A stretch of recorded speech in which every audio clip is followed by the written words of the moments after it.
Então, agora, a nossa quarta palestra, é com muito prazer que eu anuncio para vocês o Newton Salvador, que é autor de vários livros, já conhecido, é um jornalista, precursor no trabalho referente às pessoas com autismo, que hoje se denomina pessoas com transtorno do espectro autista.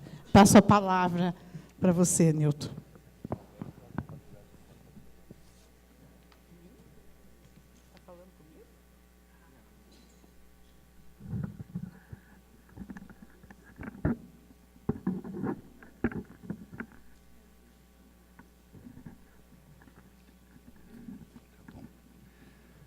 Bom dia.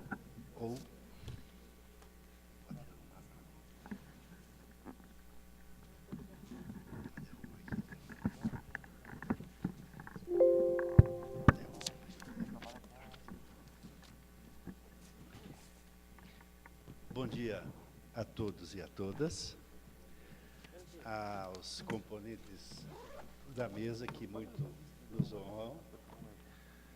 Eu, sempre que começo a proferir uma das minhas palestras, eu sempre me precavenho contra a emoção, porque ser antecipado por pessoas como essas que falaram aqui hoje, e por aquelas que falaram ontem, não deixa de marcar os nossos sentimentos para sempre. Eu queria, mesmo com o sacrifício do meu tempo, eu queria falar para o professor Paulo que, alguns anos atrás, eu conheci um jornalista que trabalhou comigo, um jornalista nicaragüense, que veio de lá da Nicarágua, rodando, como diz ele, por causa da Revolução do Anastácio Somoza, que nós acabamos por enterrá-lo aqui no Paraguai. E a nossa carreira leva, assim, nas histórias do jornalismo, assim, alguns enterros. Nós enterramos 2 papas, enterramos o Anastácio Somoza, o Shah Reza Pahlavi, e participamos, assim, um pouco da história. E até que o professor, aqui, no encontrando com ele, ele contou que nós começamos lá atrás com os bípedes, né? Então, não pense que eu venho de lá, como todos vocês, mas a gente passou também por essa história de bípedes. E esse jornalista nicaragüense, por conhecer a minha história, a história da minha família, de alguns livros já escritos, ele queria muito escrever um livro comigo, sobre exatamente a evolução que o professor acaba de nos contar. Como assim? Ele disse, olha, Newton, eles começaram lá meio por baixo, rastejando, eram bípedes, daí cresceram lá com 2 pezinhos bípedes. E daí eram tão baixinhos que começaram a olhar para cima para pegar o alimento das árvores, porque eles eram os extrativistas, comiam tudo e consumiam, então começaram a olhar para cima, porque mais para cima tinha alimentos nas árvores, e eles começaram a pegar. Aí subiram nas árvores, depois desceram das árvores, criaram pernas e foram para a beira do rio ver a água passar. E lá, passando a água, eles viam que muitas folhas passavam em cima da água. Eles deduziram que eles também podiam andar por cima da água, desde que tivesse alguma coisa que os apoiasse. Aí, cá para nós, arranjaram umas folhas de Vitória Regis, subiram em cima, né, e realmente comprovaram que eles podiam navegar ou andar por cima das águas. Então, começaram a evoluir, e na evolução eles jogaram algumas pranchas, alguns troncos em cima da água, amarraram, fizeram grandes jangadas e continuaram a evoluir na navegação. E naquela navegação aumentaram os seus aparelhos para navegação, quase que inventaram o navio, atravessaram o mar e chegaram no continente sul-americano, então, que nem era esse nome, mas chegaram lá.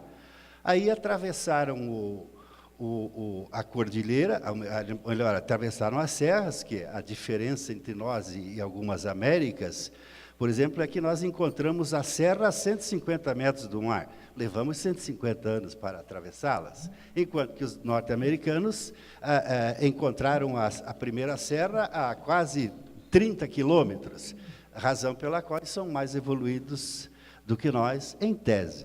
Pois bem, conseguido atravessar a serra, professor Paulo, eles chegaram, então, até o Planalto Central.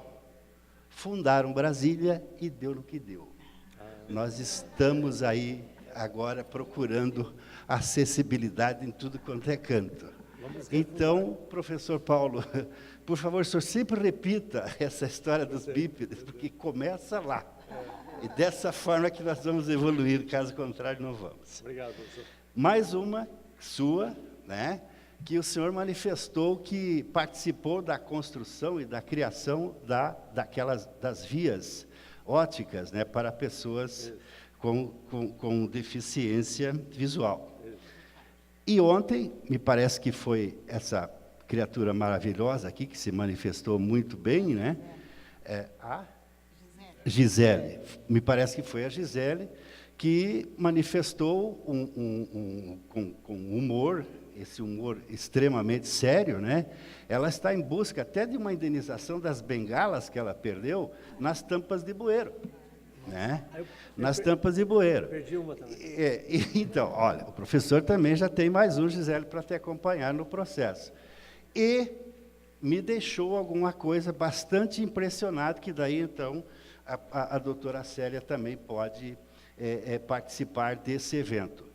Essas mesmas vias que ele participou da construção, da criação, da implantação, que ele queria que fosse 80 centímetros, está 40, alguém falou aqui com bastante propriedade que elas são em alto relevo. E esse alto relevo é muito relevo, podia ser menor. E as pessoas com deficiência pisam ali e vão balançando, porque pisam no friso da deficiência, e daí encontram sérias dificuldades. É uma coisa para evoluir, que eu pesquei de ontem para hoje, que se a senhora estivesse conosco ontem, professora Damara estava, né, nós teríamos assim um complemento formidável, que tínhamos aqui um juiz federal que dissertou sobre a assistiva, né, a tecnologia assistiva, em todos esses pormenores. E, por fim, nós que não temos o hábito de combater as nossas dificuldades, o processo de acessibilidade, as possibilidades de evolução junto ao uso da justiça, porque nós não temos esse hábito, nós não criamos o hábito de procurar a justiça, porque temos medo da justiça. Nós temos medo do policial, nós temos medo do juiz, nós temos medo do promotor, né?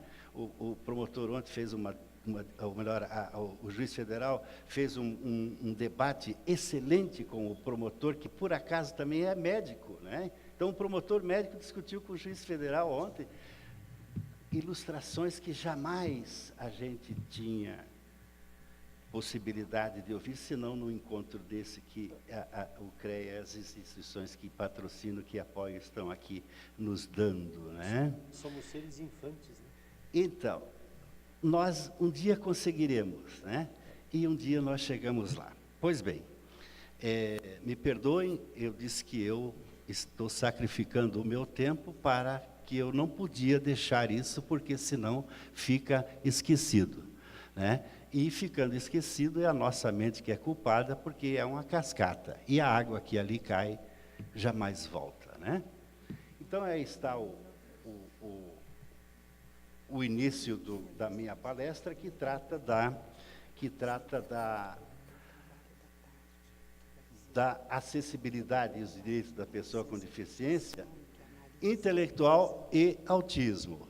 Esse é o tema em que eu tenho conhecimento, tendo em vista que sou pai de um autista, já com 42 anos, e então, em virtude da idade dele, eu tenho um acervo de conhecimentos muito grande, em vista das dificuldades que nós encontramos há muitos anos atrás, né? E vamos, com isso, procurando evoluir de todas as formas. Eu vim aqui falar de autismo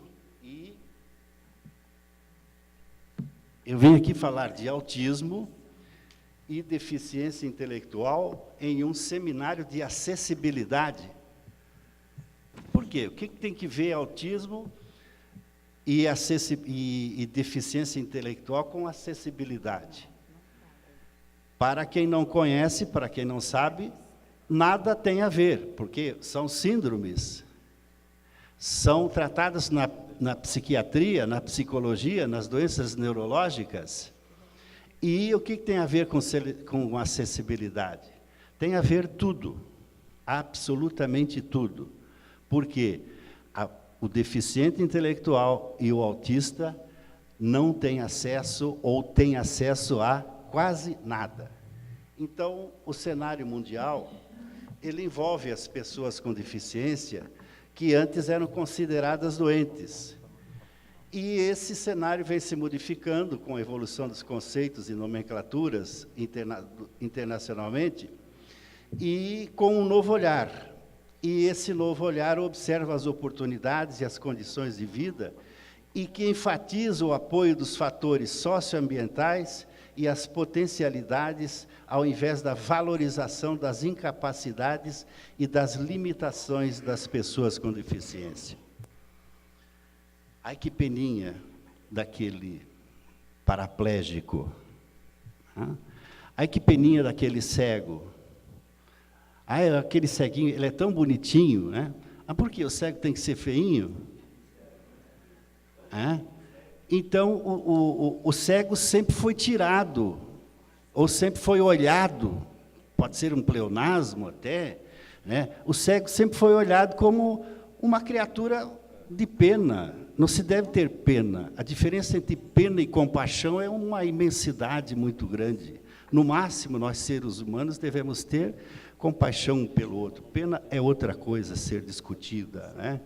Então, a limitação e as incapacidades das pessoas com deficiência, elas devem ser valorizadas pelo que são. A construção que o juiz federal nos deixou ontem de conhecimento. Para ela ser compreendida em seu sentido amplo, é válido associá-la ao modelo social da deficiência pela qualidade do que é acessível. Tudo pode ser acessível, inclusive para a pessoa com deficiência, autista ou não. Como? No modelo médico, a característica e a descontextualização da deficiência, ela é vista como um problema que reside na pessoa. Ele tem um problema dentro dele, ele tem isso, ele tem aquilo, tem mais isso, ele tem mais aquilo, né? É um problema que o médico vê, porque ele é obrigado a ver, porque ele estudou medicina para aquilo, não pode fugir daquilo. E ele não pode inventar, como dizem os engenheiros, né? Os engenheiros, quando você corrige um engenheiro, diz assim: olha aqui, ô cidadão, o senhor não pode inventar sobre o inventado, porque o inventado é o quadrado. E se não for quadrado, é arquiteto, daí eu não vou discutir. Eles são assim, não se pode inventar sobre o inventado. É o caso do médico, que ele vê a deficiência como um problema que reside na pessoa. Já no nosso meio, já no modelo social, nós devemos esclarecer que o fator limitador são as barreiras presentes no ambiente físico e social, e não na deficiência em si. A doutora Célia fez uma exposição agora de várias figuras, né? Então, por que criar aquele ambiente físico? Porque o ambiente social veio antes. Eles acharam que devia ser aquilo. Eu tenho meu filho autista com 42 anos, e há 35 anos atrás, quando ele tinha 7, né, a nossa casa era uma construção tão normal quanto as que são naturais. E nós arredondamos todos os cantos da nossa casa, arredondamos, literalmente, né? Arredondamos para quê? Porque quando ele não tinha psicomotricidade colocada direitinho, então, quando ele andava, ele batia a testa ali, era um talho na testa lá, cicatriz para ver até hoje várias, né? Então, arredondado, ele tinha menos chance de cortar, e assim aconteceu várias vezes. As camas sempre foram feitas altas, os berços do bebê tinham uma grade gigantesca, isso tudo foi se modificando, mas nós não, nós tivemos que descer da cama, colocar o colchão no chão e ficamos dormindo com o nosso filho durante 6 anos, até ele aprender a olhar para cima na evolução dele, que nós olhamos lá atrás, no bípede, né? Ele teve que olhar para cima, aprender a olhar para cima. Era um autista, na época, autistas tão somente. Hoje já temos as classificações que mais tarde nós chegamos lá. Então, devemos incentivar em nós mesmos as diferenças, superando todos os limitadores que se apresentam pela frente, com criatividade. Nós enfrentamos assim e ninguém nos ensinou. Né? Foi o caso do uso do banheiro, foi o caso do desfraldamento, foi o caso de uma série imensa, foi o caso de ensiná-lo a comer, foi o caso de ensiná-lo a pegar até num copo. Né? A gente conta isso com naturalidade, mas na realidade é um fundo de dramaticidade muito grande, que acontece com todos os dias, em todos os momentos. E assim, os pais, assim, as mães, cada um tem o seu grau de luta para superar as dificuldades. E nós temos dificuldades imensas, os pais de autistas e pessoas com deficiência intelectual, têm demais deficiência. Por quê? Porque ninguém dá acessibilidade à possibilidade de fazer alguma coisa. Como? Ensinando para as mães, ensinando para as crianças. Mas, meu Deus, as professoras não sabem. Os professores não sabem. Por quê? Porque existe uma falha na educação chamada capacitação, que não aconteceu. Então, o governo jogou as leis para serem cumpridas e nós, as pessoas da área de educação, se defendem da lei porque tem que continuar a sua vida até conseguir sobrepujar aquela dificuldade. Assim nós vamos levando.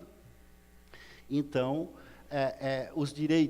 vieram os direitos das pessoas com deficiência, que se referem à acessibilidade. E eles foram garantidos no Brasil por meio da Constituição da República, em 88, com o direito fundamental de ir e vir. Isso sempre existiu, mas teve que vir a Constituição Cidadã para isso começar a ser divulgado. Então, inúmeras leis de lá para cá foram promulgadas para a garantia dos direitos à acessibilidade, para procurar dar conta da problemática, bem como suas regulamentações, que dão prioridade de atendimento às pessoas que especifica. Por quê? Cada lei teve que ser criada depois da promulgação da Constituição Federal. Para quê, meu Deus? Se a Constituição Federal diz tudo, na Constituição Federal está absolutamente consagrado todos os direitos de acessibilidade e benefício e ajuda e apoio que uma criatura pode ter. Mas não, temos e tivemos que criar leis adicionais e hoje combatemos as próprias leis. Por quê? Porque há uma contrariedade em cima delas que obriga as pessoas a cumprir. Obriga as pessoas a dar solução aos problemas que sempre tiveram. Como a Constituição Federativa do Brasil diz tudo e não haveria necessidade de absolutamente nada se elas fossem cumpridas. E então, agora, em janeiro de 2016, entrou em vigor a Lei 13.146, que é a Lei Brasileira da Inclusão da Pessoa com Deficiência. Essa Lei Brasileira de Deficiência não tem nada de indiferente para nós, porque nós ajudamos a criá-la. Nós participamos do processo de criação da Lei Brasileira de Inclusão durante quase 20 anos, até chegarmos ao agosto de 2015, quando quando ela foi promulgada e entrou em vigor só em janeiro de 2016. Ontem, após as palestras da manhã, nós saímos para almoço. E ao sairmos para almoço, nós digo, vamos matar saudade. Digo, onde? Matar saudade porque nós somos todos, quase todos juntos do aquele bloco, né? Já na fila preferencial, não é mesmo? Todos eles têm cartão de estacionamento, essas coisas assim, né, para idosos. Então vamos matar saudade, vamos comer um pão com pernil ali no Mignon, que a gente faz isso, eu faço isso há mais de 60 anos, mais de 50 anos. E os colegas que estavam junto também. Aí chegamos lá, sentamos, pedimos, começamos a comer e começamos a conversar, né? E cada um conta a sua mentira, né? Digo, olha, vocês não contem mentira, porque tudo é mentira, é só história nossa, história de cada um. Então, a história do Mário Celso, que nos apresentou aqui, a história do Borges, que estava junto, a história do Guido, que estava lá conosco, né? São pessoas que são integrantes da história curitibana. E cada um contou uma aventura, e foi contando essa e contando aquela, e nisso passa um dos personagens da história que nós estávamos contando. Meu Deus, não mintam mais, porque testemunha. Está aí, testemunha viva, testemunha ocular da história. Isso aconteceu conosco ontem, né? É a mesma coisa a lei brasileira de inclusão, que ela aconteceu há 20 anos atrás, que nós começamos a procurar os nossos direitos, depois que foi criado o Estatuto do Deficiente, que é uma coisa, um modelo para o mundo, o Estatuto do Deficiente, o Estatuto do Idoso. É um modelo para o mundo, né? Porque o Brasil também é, caso alguém não saiba, um exportador de leis. O Estatuto do Idoso é um modelo para o mundo. E é uma das leis que mais se cumpre neste país, embora a briga. Por quê? A briga? Porque os idosos são ranhentos, eles discutem, né? E eles, até com aquela, a estampa de idosos, eles são mais respeitados, então são mais ouvidos, né? E nós gostaríamos de chegar isso ao caso do deficiente, que o juiz federal ontem disse assim, se não cumprirem a vaga do deficiente, se não cumprirem com a ausência na vaga do idoso, né, vocês têm que usar a lei, vocês mandam prender. Mas não tem lei punitiva, não fizeram lei punitiva. Então, quem estaciona irregularmente lá, vai desafiá-lo pela força, porque nós não temos guarda urbana suficiente, não temos policiais de trânsito suficientes para multar, para punir, porque o brasileiro, infelizmente, só reconhece a dor quando dói no bolso. Enquanto não existe isso, os idosos continuarão a brigar, os deficientes continuarão a brigar, continuarão a fazer a disseminação das piadas, dos memes pelas redes sociais, mas tudo continua o mesmo, porque nós deixamos de nos respeitar. Conforme o artigo 79, o poder público deve assegurar o acesso da pessoa com deficiência à justiça, em igualdade de oportunidades com as demais pessoas, garantindo os direitos requeridos. E os órgãos de justiça responsáveis pelo cumprimento dos direitos previstos na LBI são a Defensoria Pública e o Ministério Público, conforme o artigo 79. Aquilo ali não é meu, não fui eu que escrevi, aquilo ali está na lei, está escrito na lei, na LBI. Mas ninguém sabe. Ninguém sabe que tem um artigo para punir quem não cumpre, né? Por quê? Que tem que entrar com processo no Ministério Público, né?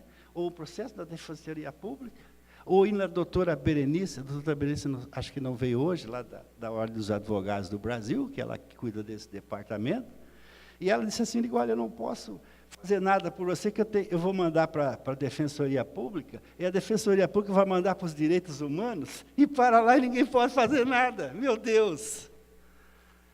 Então, se eu quiser complicar, se eu tiver dinheiro no bolso, eu pago um advogado para litigar por mim. É muito complicado para a nossa cabeça esse tipo de coisa. Para o nosso bolso, então, nem pensar. Com a instituição da LBI, a deficiência deixou de ser um atributo da pessoa e passou a ser o resultado da falta de acessibilidade que a sociedade e o Estado dão às características de cada um. Cada um de nós tem a sua deficiência, né? Mas a lei tirou do Estado para contar para nós que o Estado é que tem a responsabilidade. Ela veio para mostrar que a deficiência está no meio e não nas pessoas.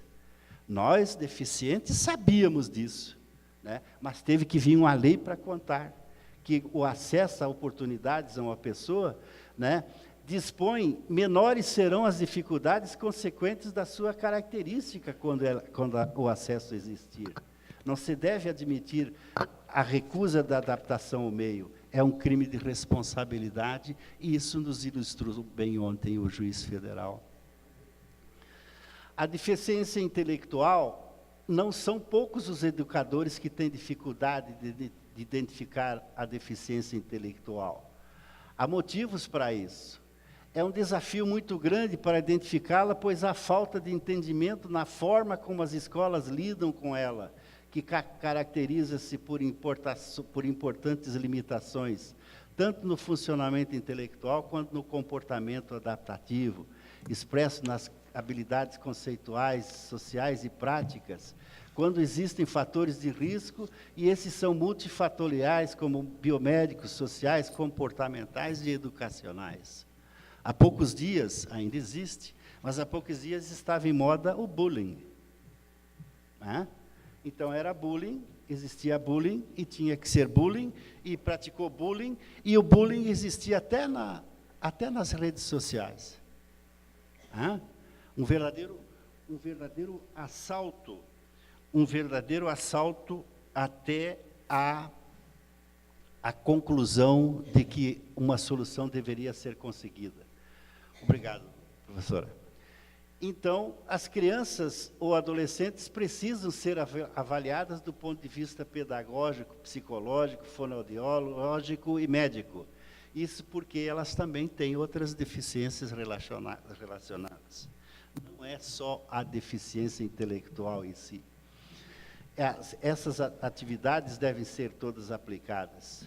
Então, alguém pode perguntar, e falamos há pouco, é preciso fazer testes para descobrir a deficiência intelectual na criança? Na verdade, não. Na verdade, não, porque identificar a deficiência intelectual não depende de exames, e só de observação. Aquele fulano é estranho, vamos observá-lo melhor. Aquele fulano é estranho, comprovadamente, vamos cuidar dele, né? E, por fim, nós chegamos ao autismo. O autismo, em vista da publicidade que ele conseguiu nos últimos anos, todo mundo conhece. Tem gente nos dias de hoje que até gostaria de ser autista, porque vê os autistas das novelas da Rede Globo, porque assistiu o filme Rain Man, porque assistiu o pioneiro Meu Filho, Minha Vida, e todo mundo pensa que ser autista é bom. Não, não é. Não é. O autismo, ele tem 74 anos de descrição. E ele, quando foi descrito, foi a condição de um estudo que o Leo Kanner fez, e hoje ele foi transformado como o transtorno do espectro autista, e foi definido em 3 níveis. O mais leve, o médio e moderado, e o mais severo, que é o autismo de Kanner, aquele que efetivamente nós vivemos na nossa vida, né?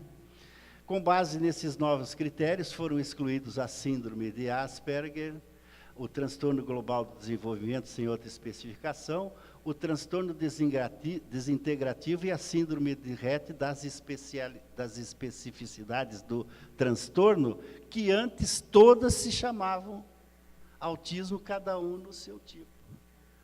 Então, o que está acontecendo? A pessoa, na condição de Asperger, ele hoje está proferindo palestras em universidades, em programas de televisão, em todos os meios possíveis e imaginável. Mas ele é Asperger, ele tem aquele desenvolvimento, ele estudou e tudo mais, ótimo, excelente, graças a Deus. Né? Mas ele continua autista. Ele não vai mudar nunca, ele continua autista. Ele é dependente de alguma coisa que ninguém conta, nem ele. Né?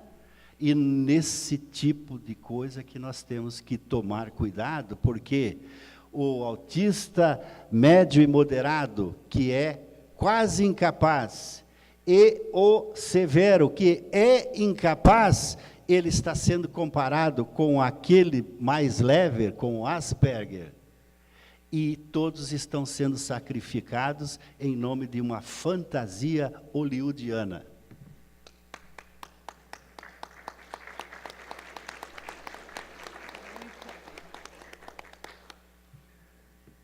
O autismo está na moda, está emergente, já é parte integrante do grupo dos famosos, no turismo, nos espetáculos, nos shows e na mídia, ao contrário da deficiência intelectual que se torna cada vez mais invisível.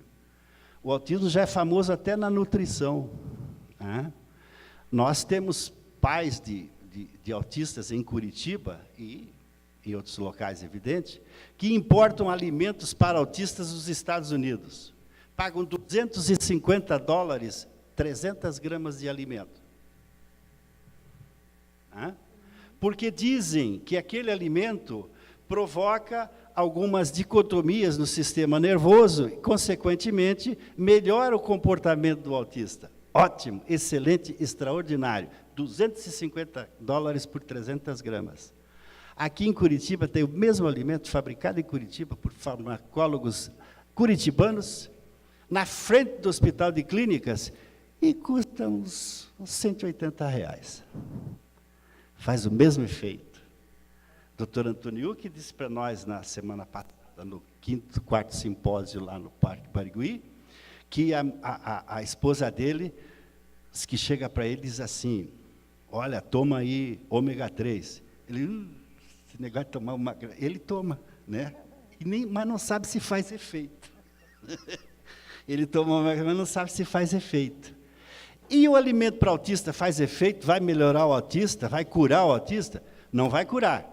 Vai melhorar, porque melhora alguns itens do comportamento dele, que dentro das comorbidades, das milhares de comorbidades que ele tem, de doenças que, em tese, ele é portador, porque não carrega, embora não carregue, né? Isso alivia. A mesma coisa, você tem dor de barriga, né? Por causa que você está com fome. Não, se você encher o estômago, você vai parar a sua dor de barriga, mas você vai ter dor de cabeça. Então, tem que procurar um parâmetro, e esses alimentos provocam esse tipo de benefício. É necessário pesquisar, é necessário confiar, e nós temos recursos para tanto. Aqui em Curitiba, alguns pais, os restritos, ao invés de saírem dos seus casulos e se aproximarem dos familiares de autistas ou deficientes intelectuais, ficam sonegando os seus autistas. É o que nós chamamos de autistas de elite, não se misturam com ninguém. Autistas são aqueles que vêm de todos os cantos da cidade, do estado, para se tratarem, para serem em algum lugar, para serem atendidos em algum lugar. Há uma confusão entre atendimento e tratamento.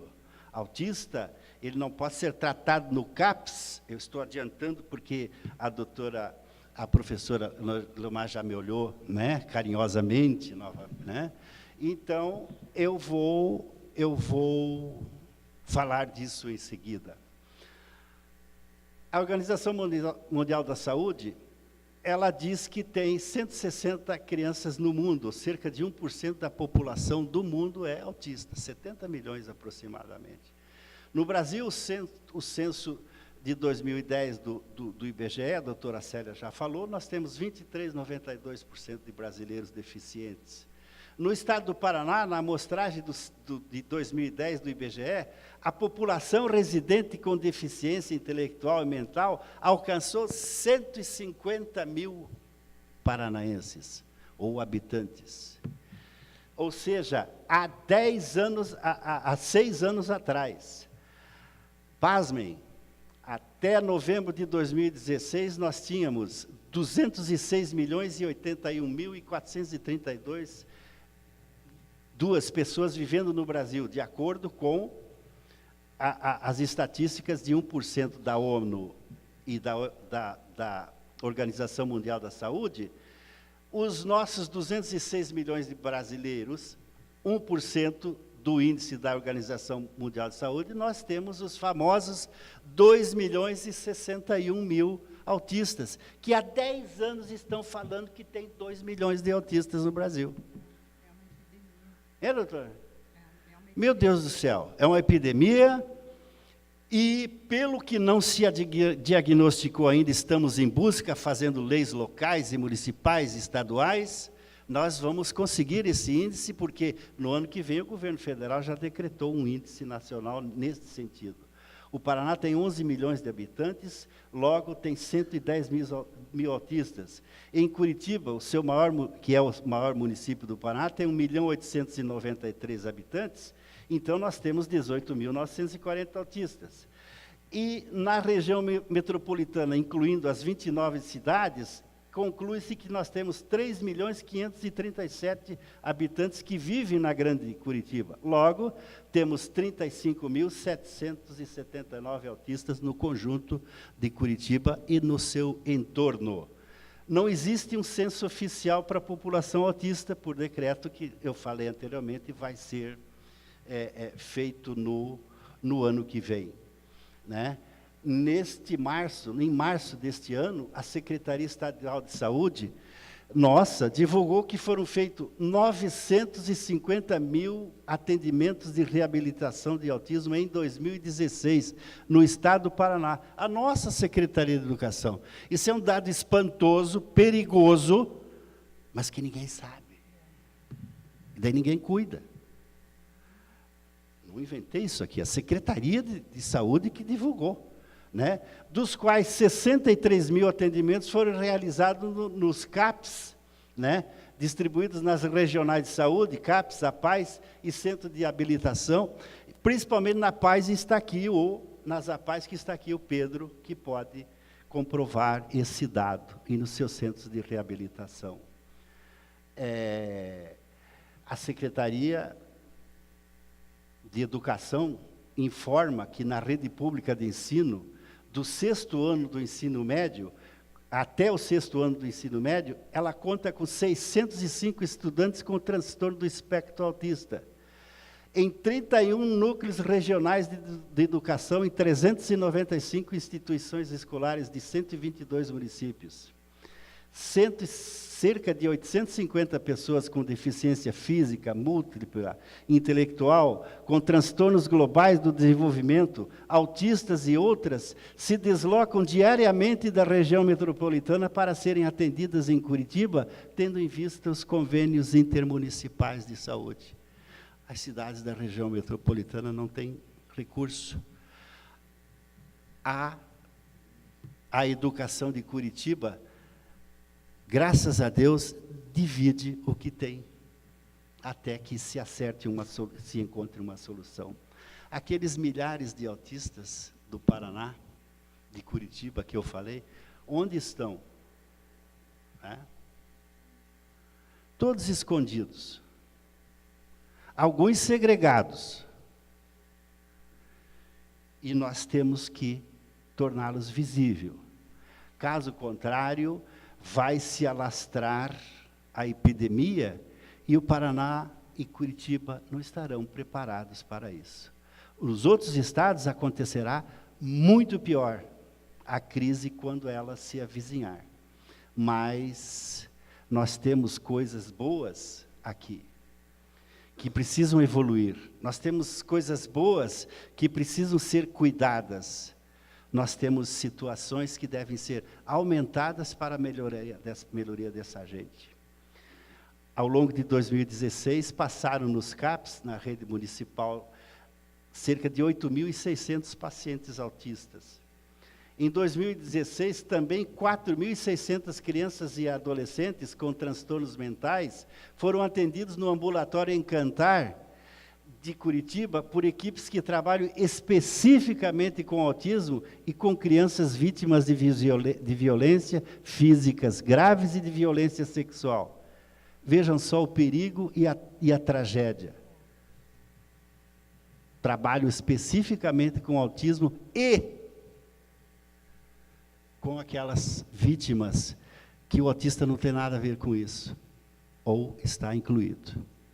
Então, a gestão anterior da prefeitura pregou que poderia o laboratório Encantar pregar o tratamento de 400 autistas.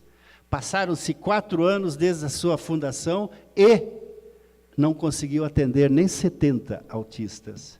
Não somos nós que inventamos isso, combatemos ou denunciamos, isso é uma realidade. Curitiba tem por base os cuidados da saúde mental como uma remediação da doença já instalada, enquanto poderia ser atendida a forma de prevenção primária, inclusive na região metropolitana.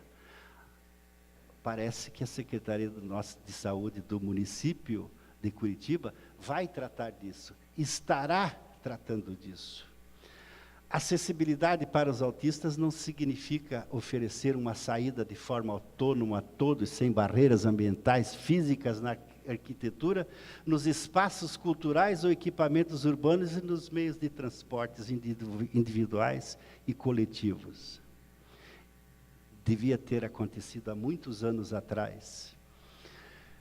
Atualmente, se buscam profissionais do segmento de cuidados de autistas, onde são praticamente inexistentes, e às vezes até da sociedade, onde tem pessoas capazes de desempenhar essas atividades melhor do que ninguém, tendo em vista a convivência com autistas familiares ou não. Estagiários e profissionais das mais diversas especialidades nas áreas de educação e saúde, já têm uma faculdade para a formação de cuidadores com especialização em autismo, que em breve estará disponibilizando profissionais com capacitação para oferecer novas oportunidades de vida produtiva para os autistas.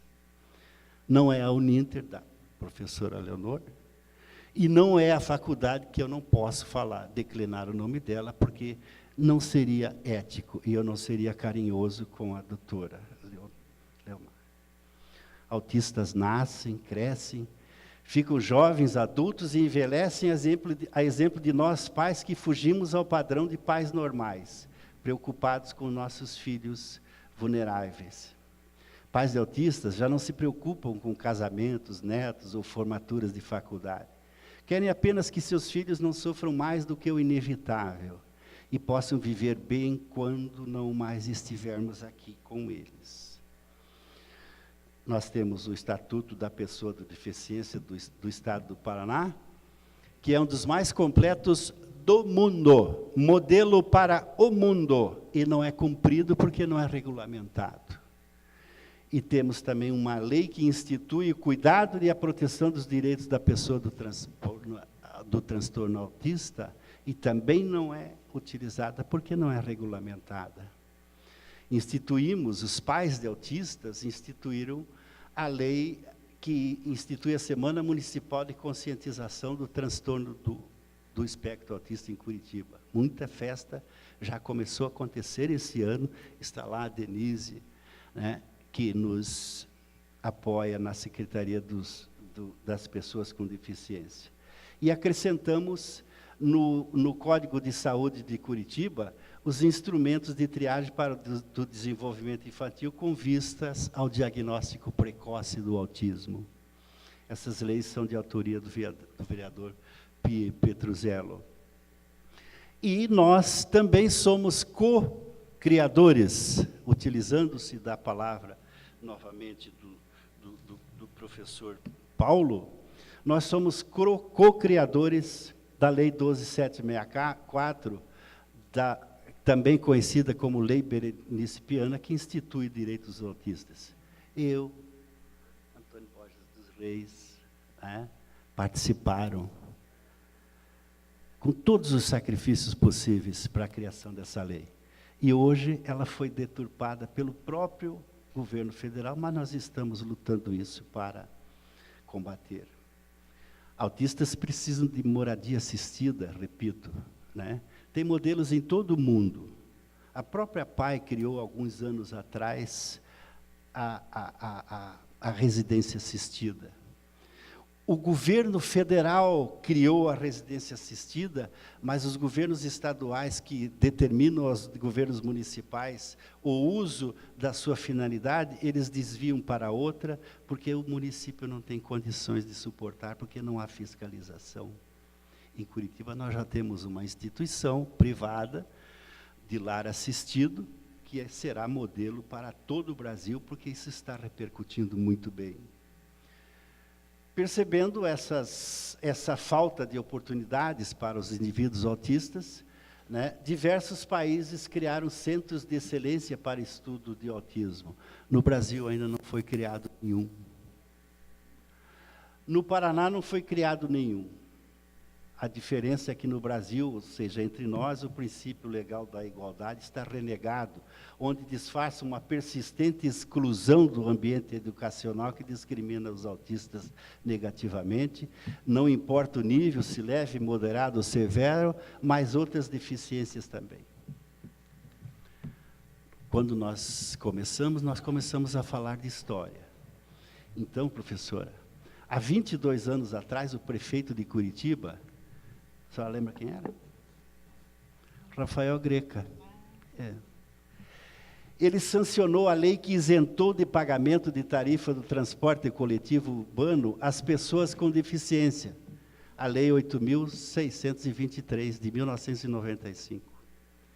Há 20 anos atrás, entrava em vigor a Lei 9.132, que autoriza o Poder Executivo a implantar o Programa Comunitário de Construção e Melhoria dos Passeios, que nós acabamos de falar aqui com a doutora Célia e falamos muito ontem.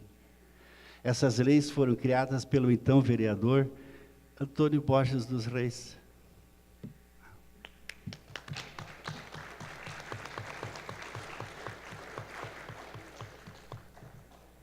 E nós nos sentimos mais felizes por termos participado desse evento.